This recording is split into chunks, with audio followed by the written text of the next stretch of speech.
Hello guys, welcome to my mini blog. তো আজ ছিল আমাদের অন্নপ্রাশন বাড়ি, তাই সবাই একসাথে বেরিয়ে পড়েছি। আর সেখানে গিয়ে আমি আমার ফুল লুকটা শেয়ার করে দিই। আমাদের পৌঁছতে প্রায় অনেক লেট হয়ে গেছিলো, তাই অন্নপ্রাশন হয়ে গেছিলো। আর এই যে দিদি আর জিজু,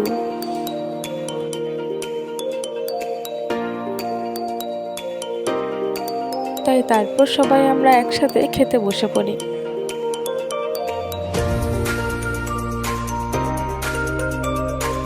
খাওয়া দাওয়ার পর অনু আর আমি একটু ঘোরাঘুরি করি আর তারপর বাড়ির জন্য বেরিয়ে পড়ি। আর রাস্তায় দাঁড়িয়ে একটু ফুচকা খেয়ে নিই, সাথে বনুকেও ফুচকা খাইয়ে দিই।